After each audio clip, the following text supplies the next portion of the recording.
Oh, right here, right Some here. information there. You gotta say that probably said 3L because you have 3 of the size bar. Yeah. How many? The scale.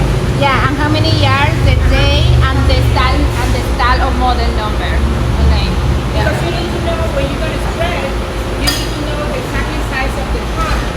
Because if not, you're gonna put a lot more fabric and then when the